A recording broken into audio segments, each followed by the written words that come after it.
finally I told her about my exam, and she's like, you had to fail your exam because God needed you to service people today. And I'm like, I don't know. I just feel so blessed to even be a part of something like that. We had a patient tell us she couldn't breastfeed her baby because she was lactose intolerant.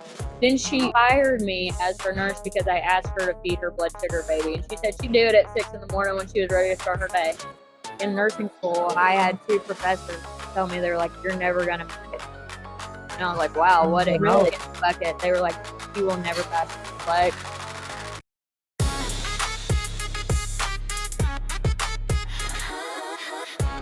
Hi, Mattie. We are so excited that you reached out. So thankful. We're so ready to just deep dive into your nursing story and then some of your testimony that just makes you you. So if you want to go ahead and introduce yourself. Hi, I'm Mattie. I'm from Livingston, Texas. I actually just had my second nurse birthday on January 3rd. Congratulations. And I have worked in Wyoming, and now I have ended up in California somehow. And it's just been a whirlwind of, friendships and learning and having experiences that nobody else will ever get to have. Yeah, that's awesome. So are you traveling? No, Okay.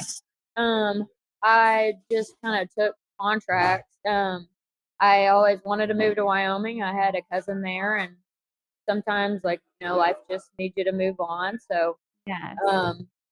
I stayed at my first hospital for a year in Dallas, Texas, and then I was like, you know what, I'm done with this. I Yeah. applied for the job in Wyoming. My cousin lives there, so I already had housing set up. And then the lady called me 2 days later, and we talked for 5 minutes, and she was like, you have the job, come on. And I was like, all right, I'll be there next week. So Let's go. That's awesome. just me and my mom packed my car up and my dog and headed for the mountain. Very cool. Very cool. Well, why don't you go ahead and talk a little bit about your background and what led you into nursing? Did you always want to be a nurse? So funny thing about nursing is I never thought that was going to be my path. My granddad owned an ambulance service, and I got to be the fire chief in our hometown. So I'd always go on calls with him and watch him take care of people. And we also have owned a funeral home for a very long time. I loved watching my family take care of people. And I was like, in junior college, I was like, what am I going to do? Like, I'm not going to be a teacher. I'm not going to be a lawyer. Like, what am I even doing in college? So I was like, I'm just going to take some anatomy courses and see, like, is this my path? And I took my first anatomy class, and I was like, I don't know what I'm going to do in the medical field, but I like this. I like learning about the pathophysiology of everything, and it just really intrigued me. Well, I was at Panola Junior College in East Texas, and I was at my 2 years there, and I was like, okay, well, I'm graduating with something. What's the next move? And in true Mattie fashion, I applied on a Friday and was accepted by the next Thursday. And me and my friends went to a music festival in Stephenville, and I found my college roommate. So I was like, all right, moving here. So I moved there. I took all my courses, and I got in on my first try at Tarleton. And nursing school there was tough. I mean, y'all are close. I'm sure y'all heard how awful Tarleton nursing was for a very long time, and we finally got the program back on track. It was great. But after college, like my last semester, I was like, what comes next? Like, am I going back to Livingston? Am I going to stay in Dallas? Am I going to pass the NCLEX? Because I had such bad test anxiety. I was like, I have no idea what's and like in nursing school, I had 2 professors tell me, they were like, you're never going to make it. And I was like, wow, what a bucket. They were like, you will never pass your NCLEX. And I was like, so rude. Yeah. And like they tried to kick me out of the program because I failed the final exam by 0.5. It was horrific. Like when I tell you nursing school nightmare, that's what it was. So I was like, you know what? I'm gonna show these teachers. Like I'm not doing this. So I studied as hard as I could for my first NCLEX round and I didn't pass. Whatever. I was like, you know what? I'm gonna do it. It doesn't matter. So I reapplied 90 days, took it again, didn't pass. And, like all your friends around you, they're just passing. And so I was like super down and out about it. So then I took it a third time. And when I took it this time, it was just different. Like I was like, you know what? No skin off my back. I'll take it again in 90 days. I'm exhausted from this. There's nothing else I can do. Well, I found out the midnight before my shift because you have to wait 48 hours. I was like, I found out I didn't pass, and I went to work that morning. Everybody's like, "What did you pass?" And they're like, "That's okay. They're like, we have a mom down in whatever room, and we really just need an extra set of hands in there." And at the hospital I worked at, if you were a nurse extern, you could do everything except for get medicated. Yeah. I feel like she might just need some help down in there getting another line started. Well, when I walked in the room, my mom's O2 stat was 78. Coughing up like green sputum. Blood. Disgusting. I don't know. And the doctor's like, call for a crash right now. We're going. And I'm like, okay. The NICU nurse that was in the room, don't know how this happened, but she didn't follow us to the OR because she said, I don't want to be involved. So we get in there, the baby's down. I've never resuscitated a baby. Like I didn't know nothing about a baby back then. Like I was just focused on labor. It comes out. Finally, a NICU team shows up to deal with the baby. I look up at the mom's monitor again, and her heart rate was like 115 or maybe 120 or something. And then her blood pressure was like, I don't know if this what it was for sure. I'm just going to give a random number, but like 50 over 20. Okay. Wow. I'm just not going to hang out with. And so I'm trying to get another line in her arm to just get something going for her, and nothing happens, and everything's getting worse. And anesthesia's like, let's get a line in her neck. I'm like, okay, I'll go over here and I'll hold on to her head because she was barely under anesthesia, and she's like still kind of moving. Freak me out. So he's like, as soon as we get this done, you get on her and you start CPR. And I'm just like a baby nursing. I feel like I'm still a nursing student. I'm like, CPR on a real person? I've never done this. Yeah. So I'm like, okay, whatever. And I just started doing CPR, and code team finally showed up, and they took over for a while, and then we got her back, and she's stable and stable as she could be. Like we had trauma surgery come in to get the bleeding stopped. Well, minutes later she codes again, and I was like, okay, I'll just start it again, whatever. So I just got up there and started again. And then finally we get her out. We get her to the ICU. Days pass, 2 or 3 days. Finally back on antepartum, healing up. And she's like, I need to speak with that brunette nurse, the brunette one. And my friend is like, I have brunette hair. You don't want to talk to me? And she's like, no, the one that did CPR on me. And I'm like, how did you know who did CPR on me? Yeah, that's wild. And I might get kind of emotional because this is just like insane. But kept asking for me. So my boss was like, he said, please go up there and talk to her. So I went up there, talked to her. And she's like, God chose you. And I'm like, me? Wow. I just got chills. We're all going to be crying by the end of it, promise. So she's like, you did CPR on me? And I said, yes, ma'am. She said, you saved my baby? And I said, I tried to. And the baby was fine, but like wasn't the primary caretaker of him. Yeah. Right. And she kept asking, she's like, you saved me? And I said, yes, I did my best. And so the first time she coded, she said that she went through the light and she was met by Jesus and her grandparents. And God took her and he hugged her and he let her grandparents hug her. And he said, my daughter, you have to go home. Your job there is not done. So then she said the second time she coded that she didn't go through the light, but it was her and God standing above us like bird's eye. And he kept telling her, he's like, don't be scared. Every person in this room was handpicked for this day. Well, if I would have passed my NCLEX the night before, I wouldn't have got to be a part of her story.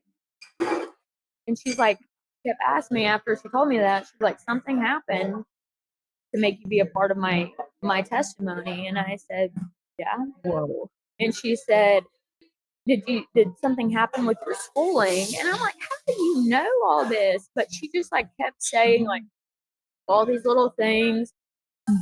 Like finally I told her about my exam and she's like, you had to fail your exam because God needed you to serve his people today. And I'm like, I don't know. I just feel so blessed to even be a part of it, something like that. Wow. Yeah. That is unbelievable.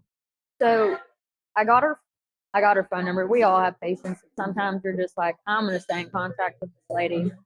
And she texted me. That was on like told me about all this on like Monday or Tuesday. She texted me on Friday.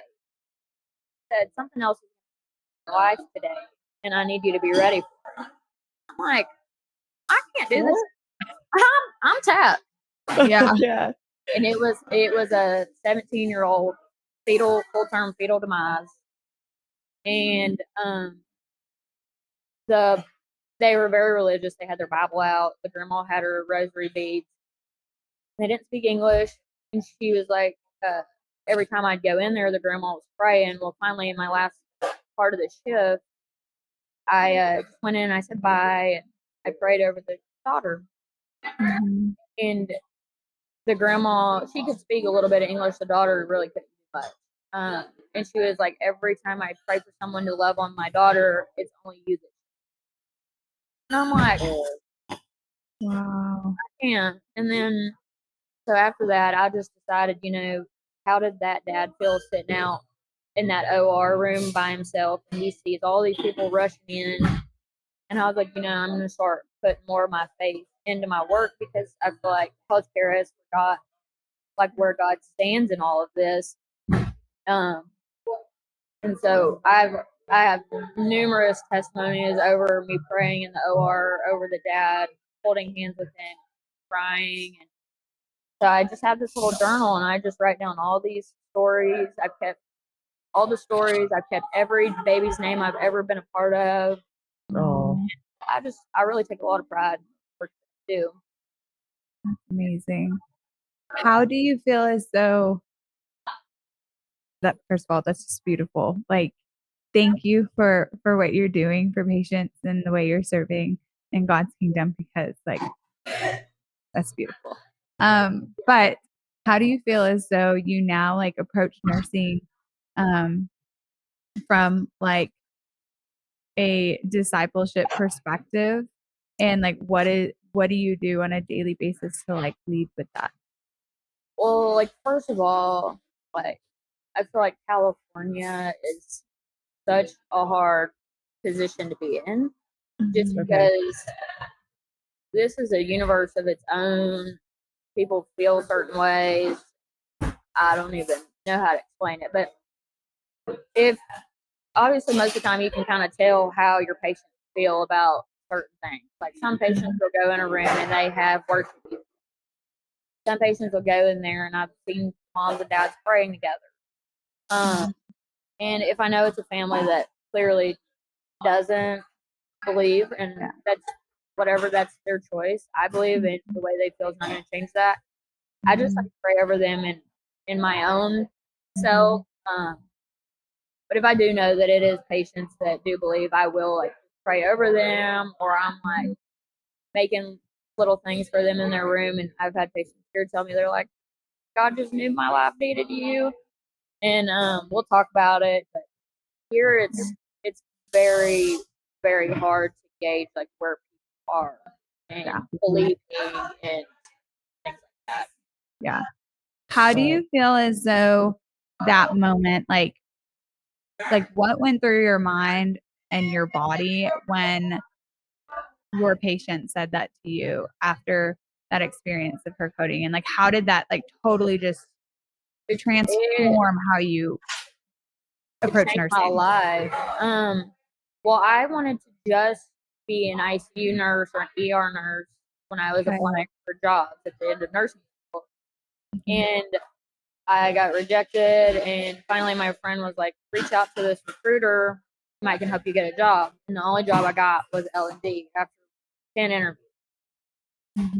And I was pretty mad for a while between that and NCLEX. I was like, this is not my plan at all. And I'm like, my friends, everything worked out by the book for them. Like, why is everything just going exactly how I don't want it? And I didn't want to be an L&D nurse. Once all that happened, I was like, God just has like a funny way of showing us like, this is where I need you. Yeah. And when she told me all these things, we all like have moments like where we kind of like question, am I where I'm supposed to be? And we all like fall short in our faith. And when all this went on, I was just like, I had never been more sure. And it was the craziest thing. After all that, I went to a church kind of back home, and there was like a prophetic speaker. And he kept saying, he's like, something big is coming for you. Something big is coming for you. So when I went and took my NCLEX that next time on January 1st or January 2nd, I didn't have anxiety. I never questioned a single question. Like, I just picked the answer and that was the end of it. And like we all walk out and you're in tears. Like, I couldn't be nervous about it. I just called my mom and I said, I know I passed my NCLEX. And that was the end of it. And it was like, I'd never been more at peace with my NCLEX prep. I'd never been more at peace like afterwards. And it's really, her testimony just like changed my life, changed the way I handle patients. I think a lot of times we all have patients that we forget that they are just people instead of a job. Like, I'm not going to work, I'm going to care for people. And I think we take those little things for granted. Do you feel like when you didn't pass your NCLEX the first time that you were kind of like, okay, dang, like maybe I'm not supposed to do this or whatever? Then you feel like in that moment it was like God was like, no, you're supposed to. Well, it's like the first time I failed, it was more so like, I just, in my head, I think I had all those awful things the professor said to me, and I didn't feel like worthy of passing, maybe. By the second time, I was like, is this what I'm supposed to be doing? Am I supposed to just go home and work at the funeral home? And then once all this happened, I was just okay not passing. I was like, you know what? I don't have time to be mad about it not passing last night. Yeah. This is just the boat I'm in, and I've got to figure it out. Yeah. Wow. Yeah. I love that. What do you feel as though, like, okay, so prior to you hearing those things from your professors, like, what was your mindset like growing up as an individual, like receiving feedback or criticism from individuals? Like, how had that shaped you, and how was maybe that different? I always I played every sport, and I was always like the super coachable one. Like, hey, go run. Y'all have to go run laps. Like the one at the front of the pack.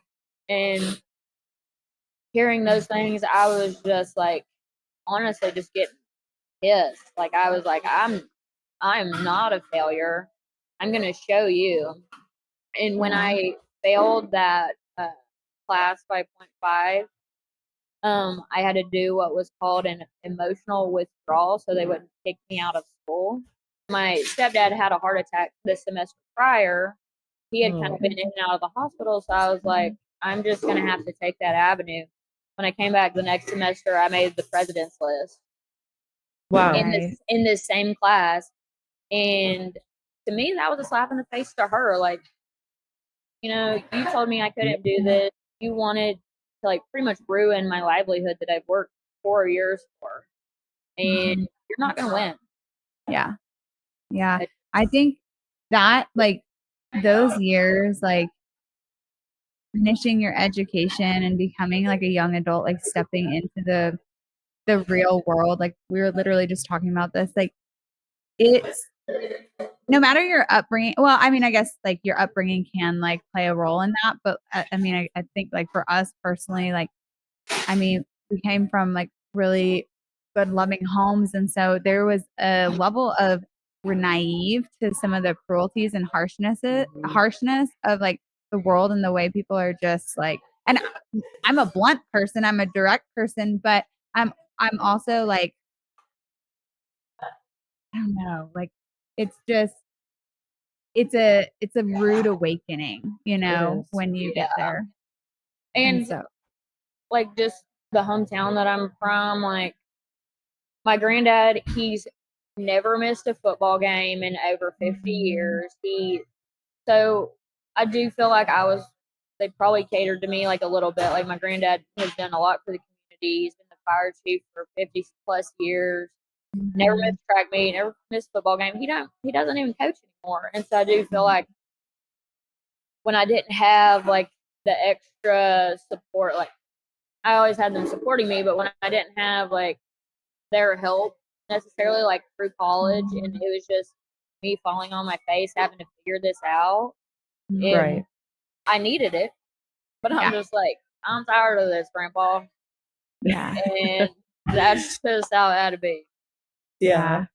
I think it's so cool though to realize like the anointing and the calling that the Lord has on your life and the plans that he has for you through all of those hard lessons. You know what I mean? And that's one thing that I think like our mindset has really kind of just become that of what are you trying to teach me here, Lord? Like it's more of a calm response and like withdrawn response to bad situations where like it's like take a step back and understand there's a lesson to be shown here, and he has a plan and a purpose that's so far bigger and so far exceeds whatever our wishes are, you know? Yeah, for sure. So I agree. Yeah.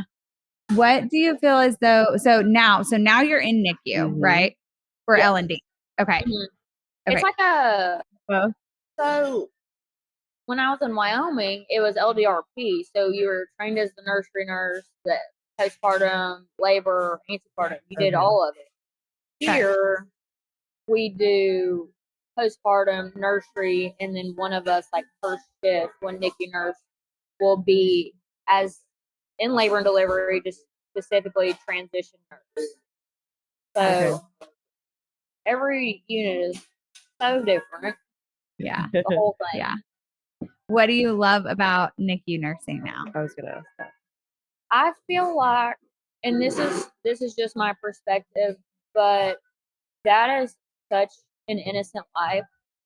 And we've all worked at hospitals where you have a bunch of, and even in Dallas, and I even saw this in Jackson Hole a little bit too. They're coming in and they're on every drug you can imagine. And like, I guess I was getting like a little bitter. Like, how do you do this? But I can't be frustrated with the baby. I can just love them and care for them the best that I do, you know. And it's such an innocent little life, and I just want to give it the best chance that I can. And I know that I have the ability to do that, and I feel like that's where my strength. Yeah, I love that. What do you feel like has been the most challenging part of your job so far? Like just as a nurse in general. Yeah, or like in NICU specifically, or like what's like a big lesson you've learned that maybe you would pass on to somebody who is moving into NICU nursing? I think that a lot of times as like a labor and delivery nurse, you'd be in there pushing sometimes by yourself for 2 or 3 hours. And like as a NICU nurse and just like the team that I have, it is never a one person job. Most of the time, one of my friends, she'll come in and she'll have my admission stuff done before I can even take a measurement.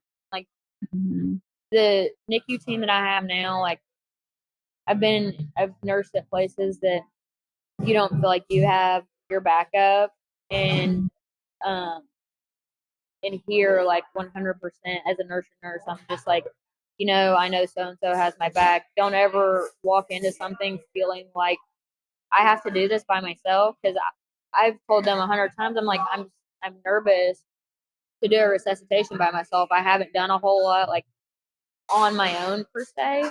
And they're like, Mattie, you're not by yourself. The charge nurse is almost always an NRP instructor. Like, stop saying that you're alone. And I'm like, you're right. I've got to get my grip. I've got to get it together.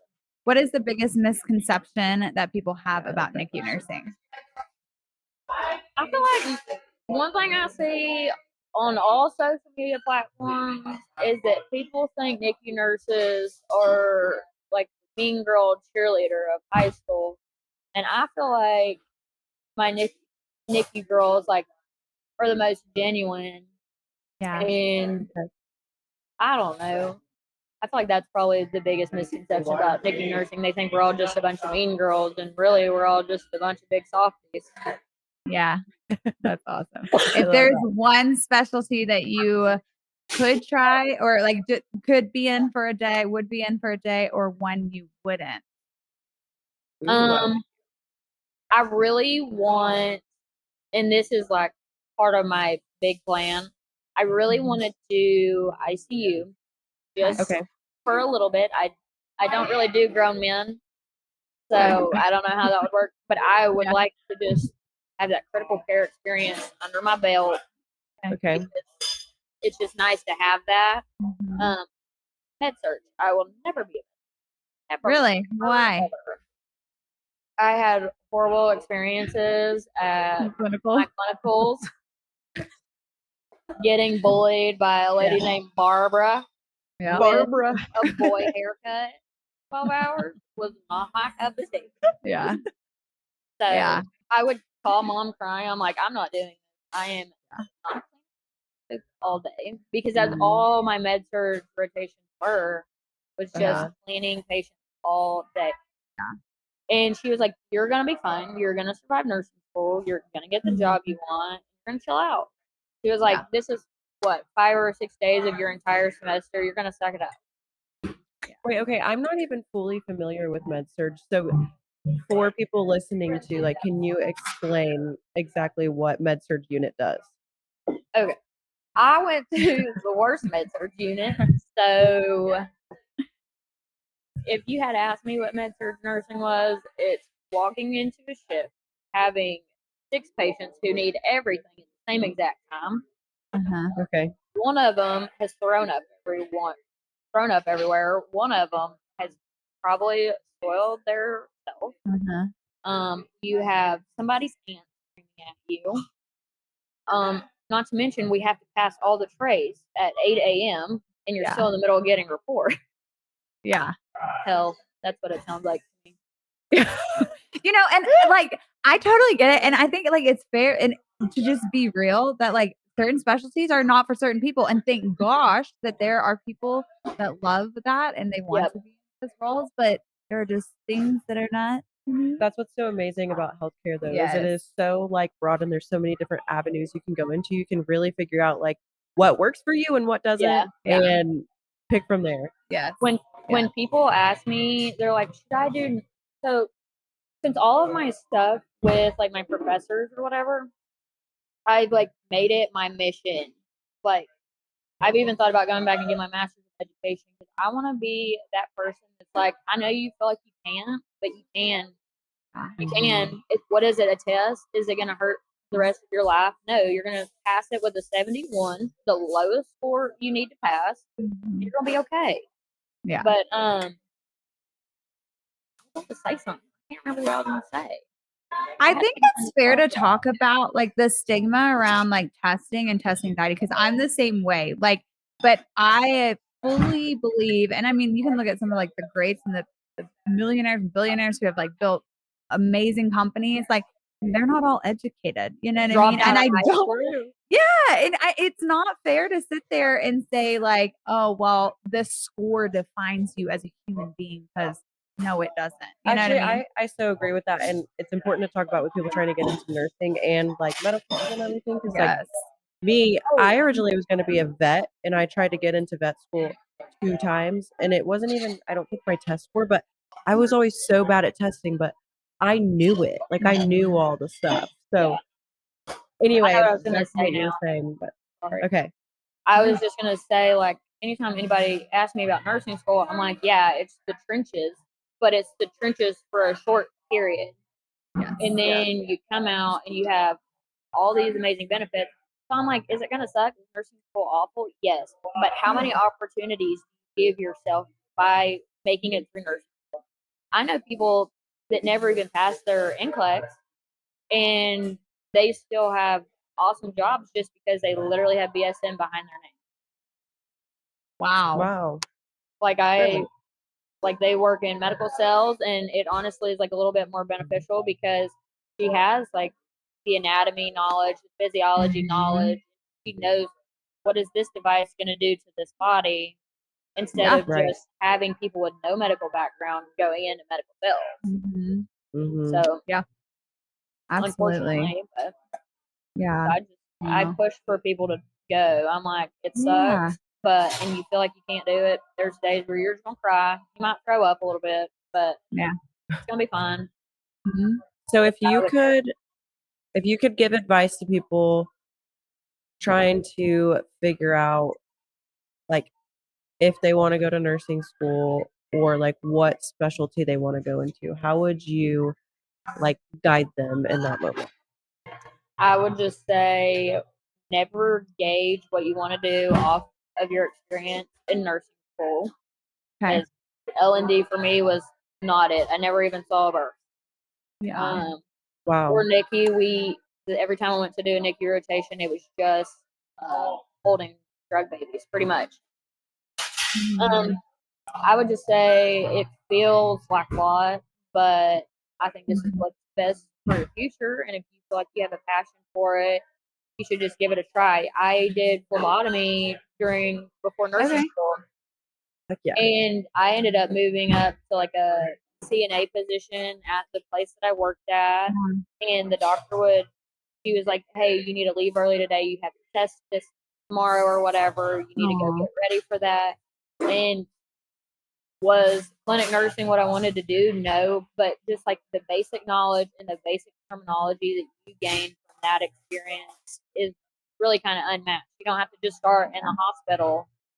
You can literally start at the bottom of the barrel, get basic knowledge, do it for 6 months, and then decide if you even like caring for patients. Yeah, absolutely. What would you say to anyone who's in the education side of healthcare and nursing and how they approach teaching? One, stop making these students feel like they are inadequate for this. A test, like you said, a test score does not define where these students are, does not define their knowledge. Everything does not have to come straight out of 74 chapters in a book to have basic nursing knowledge. And I understand that it is like a hard degree to obtain, but like we're just making it more unaccessible to some students. I feel like I don't feel like every class needs to be having you in tears by the end of it. Yeah. Right. Yeah. And I know like people hate like I'm trying to think of the right term for this. I don't want to call it soft parenting, but like just like boosting them and boosting them and boosting them. But like honestly, that is what this next generation of nursing students needs. They need someone to give them more confidence instead of tearing them down. Me and my friends would be in tears every single day of nursing. I don't think they could handle the next generation can really handle that, but they really could not handle teachers telling them, hey, you're not ever going to do this. Yeah. Well, and I mean, it's a real thing. Like people are wanting to step out of like the workforce and be, you know, just online, like content creation side. Like I think like the drive for and the desire for like these professions, like it's declining. I wouldn't say like 100%, but like it is declining, you know? It is. And then you have some people that do go online, and I'm not saying they're doing anything wrong by like posting all the awful part of their job, or we know like ER nursing is quite literally the trenches, and you are like meeting a whole new genre of people down there. But like, I don't know, I love going to work. You will never ever hear me complain about going to work. Like my friends call me, they're like, hey, we need an extra NICU nurse tonight, please come. Okay, I'm on my way. Like, and I think that we really kind of do need more attitudes like that instead of people going on TikTok, God, I have another shift today. Okay, then why'd you sign up for it? Yeah. Right. No, it's true. Yeah. I think people sometimes forget like the heart behind why they decided to go into what they're doing. Like I think, and we've talked about this before, but like they just get stuck in like the monotony of day to day.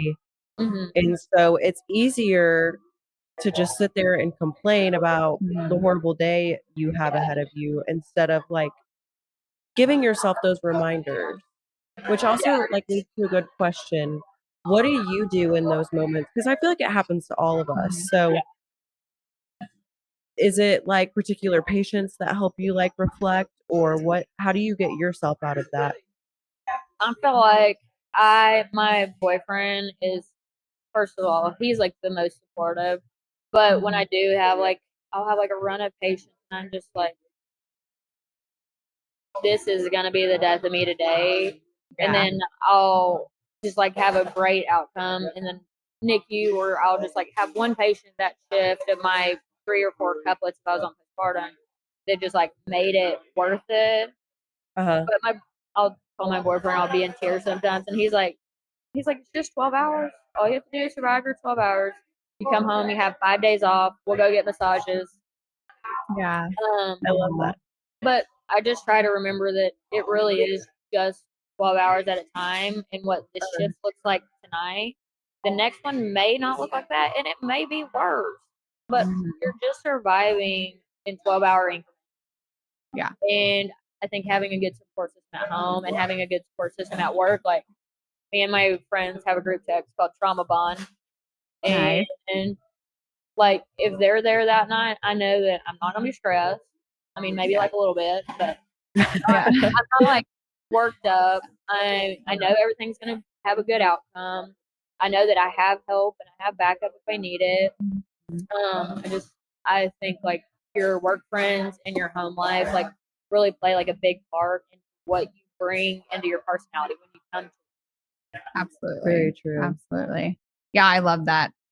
Is it Mel Robbins who says like you can do anything for 5 minutes, you can do anything for 10 minutes. So if, like you just break it down in increments, like, and think like, okay, I'm gonna go in, I'm gonna get this done, I'm gonna have a good attitude about it, no matter what it brings, and then like it's gonna be over. And it goes back into thinking like, why was I placed with this person?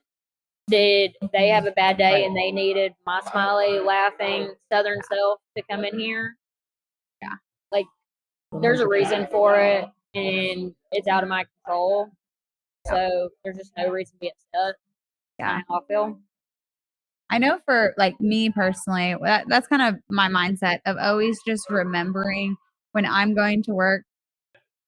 Yes, there's going to probably be a lot of things that are going to come my way throughout the day, but it's also like we are going and doing something that like and serving patients who this is the worst day of their lives.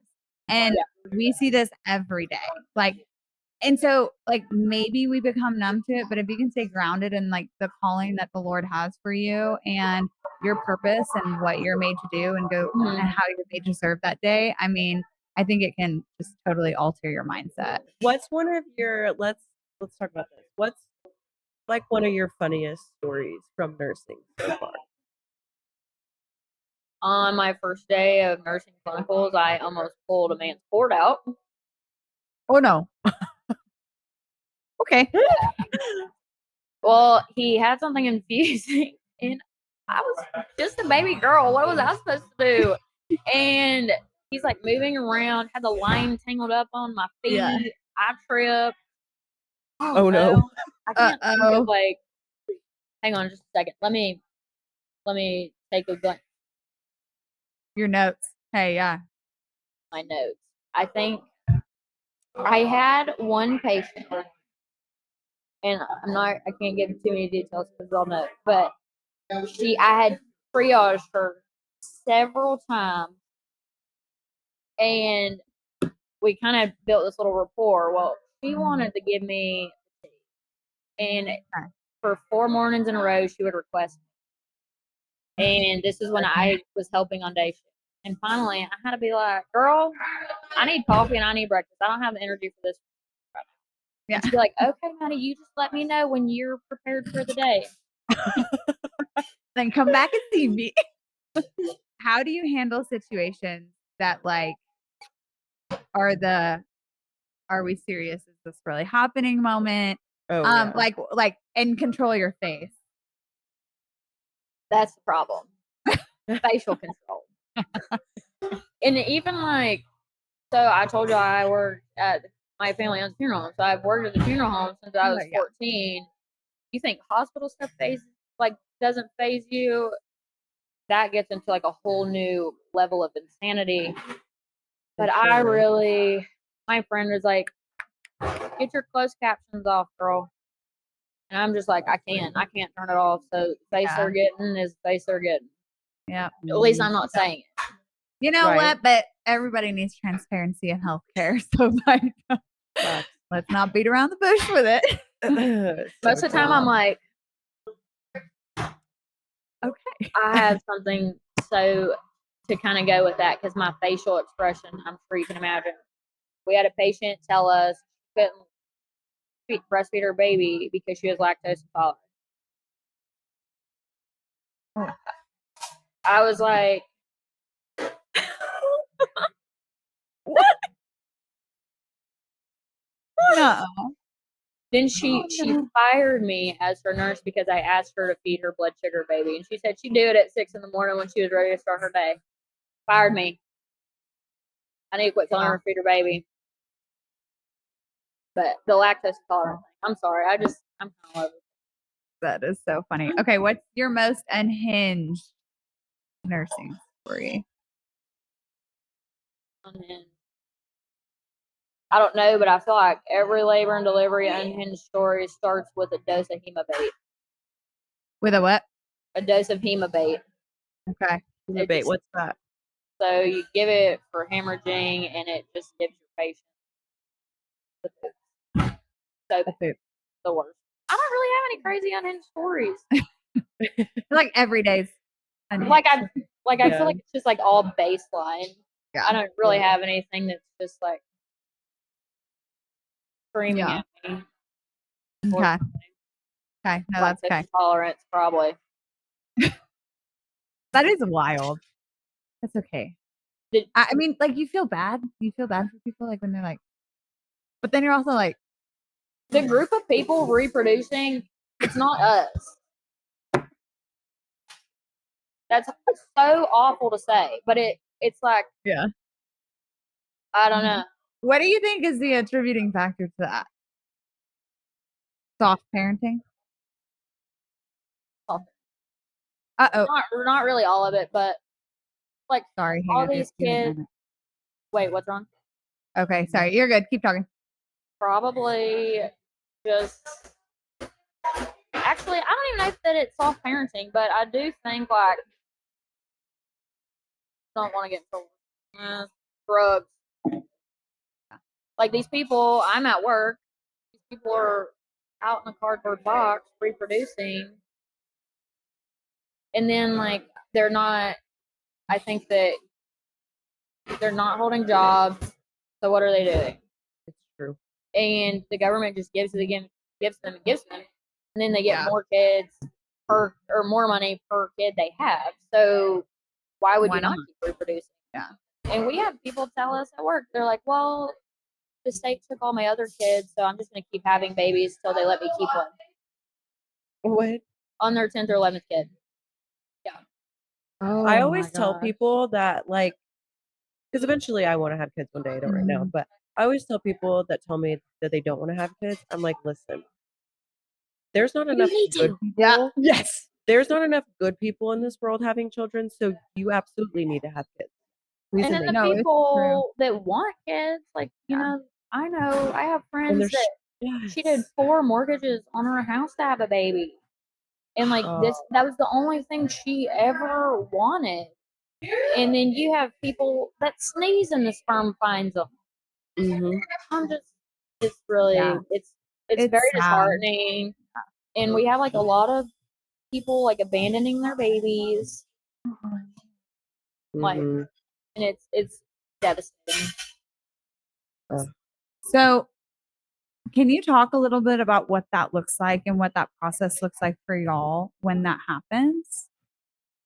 Well, typically, anytime like there's going to be a situation like this, the baby almost kind of ends up with us, just like going through those withdrawals. Kind of needs to be in the nursery just for observation. They all have like apnea and Brady spells, and like all I can do, I'm obviously like I'm not there to judge the mom, but I am there to be like transparent about the situation.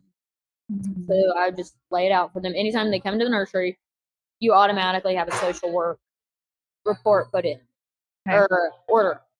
So we have like a whole thing we go through. Like, if you want to be a part of the cares for this baby, like we would love for that. Like, push for them to be a part. But most of the time, you can kind of tell like she's gonna go. She has no desire to stay here. And I had one mom, and you always have like one patient in your head that like your heart just breaks. And I could tell that it was going to be the last time that mom held her baby. Like the way she held him, and she was just like so snuggled up to him. But I was like, why don't you stay in the hospital for tonight? Like, you get 2 nights. She's like, no, I'm leaving. And I was like, well, you have the option to stay. You have a shower. You get food. You can come in anytime and see your baby and help me feed him. And she's like, no, I'm leaving. I'm like, so then what does that process look like for y'all? Because now you have this baby. So hopefully we can, most of the time we're able to find like foster families. But you know, like every now and then you do get a patient that you're not, the mom's like polysubstance and you're not able to find a foster family, and we have to do a lot of safety plans. And who's checking on these patients? Who's going to these homes and checking for their safety plans? Sad. It's so sad. It's so sad. And then like then you just like we get so invested in each little story and like wanting to like give this baby and this mom like the best opportunity they have, but like they don't even care. Yeah. And that's awful. I'm sure they do care. But to me, when you leave your newborn baby that's getting medicated for withdrawal symptoms in a nursery with people you don't know, well, it's not caring. Yeah. Yeah. That's so that sad. breaks my heart. It's so sad. Okay, so what's the number one thing that nursing has taught you about yourself? I'm capable. Like, there's so many days that I just feel like I can't do it, and I'm like, I don't know. I feel like capable and brings me ambition more. I want to do more for people. I want to do more for myself. I wish I could take all the children home. but I know that I am capable because of what I do, and there really is only a select few, and we're in this club. Yeah. We're in the nurse club. Yeah. Okay, so on that topic, what is next for you? What's your like long-term goal with nursing? Yeah. I think about this literally. I just texted my old professor, me and her are good friends, about what does come next for me, because I want to go back to school, but do I want to go back for education? Do I want to go back for like nurse practitioner? But I'm also turning 27 this year, and like I know that hopefully I get engaged soon, but like I want to be a mommy. Yeah. And like I know that sometimes adding more of these letters allows less time for that, and like above all else, like that's my goal is to be a mom. So if that meant that I just stayed put and maybe did a master's of education and taught classes, I think I would be fine with that. I would almost rather be the voice for the students who need me rather than continue growing. Like I have no interest in being a CRNA. Yeah. So, I was gonna say earlier, whenever you told us that you were thinking about maybe going back for education, I was like, she really should, because you offer like a unique perspective that nobody else can. Well, I'm sure there's other people that have been treated the way you were. I won't count that, but I still think like you have such a special heart and soul for it that you really should go do that. Yeah. Well, even if we have nursing students, and I feel like being a nursing student versus having to experience nursing students is not the same. But anytime we have nursing students, I do like try to make sure I haven't had to have a nursing student yet, but I also haven't been in my hospital very long. But like, make sure you're asking the question. Is there something like you have an expectation for your day that you need to get out of today? Is there something you want to do if you have the opportunity? Like even if they're not my nursing students, I kind of like they're talking to me about something. I just ask them these questions because why show up if you don't have an expectation? Why show up if there wasn't something specific you planned on learning today? Yeah. Right. Yeah. I know you're forced. I know you're forced, but let's make the best out of the situation. Yeah. To be here. I love that. What's the biggest lesson that you learned in 2025 that you're going to carry with you this year into 2026? Just, I think we all fall into like the whole of just being complacent. Like, I'm comfortable here. I'm comfortable doing this. Well, like my biggest goal always is to just put myself in every situation that I wouldn't have unless I volunteered myself for, and to just learn as much and grow as much as possible, because in reality I am teaching the next generation. Yep. 100%. Yeah. That's awesome. This was so fun. Yeah, it was. No, it is. So this has been like the best. And I told my boyfriend last night, I was like, I am terrified. No. But, like, I feel like I'm just chatting with the girls. Yeah. We appreciate you so much coming on the podcast and just like for reaching out to us, because I know we always love when people ask like 100%. Us to come on, because we're like, yes, we want to share your stories. So we I was like, everybody probably messages them. No, we love it though, because it's like it's so, I don't know. I think one of the things that when starting this and building this was that there's like so many. I mean, there's so many of us in healthcare and in this industry, and we all have different like testimonies to share, and like keeping it like humble and real and raw from just like the everyday people that serve patients. Like, just we love it. Like, we just love it. So I'm like, we're so glad that you did, and just like getting to meet new people and new friends. Like, this has been amazing.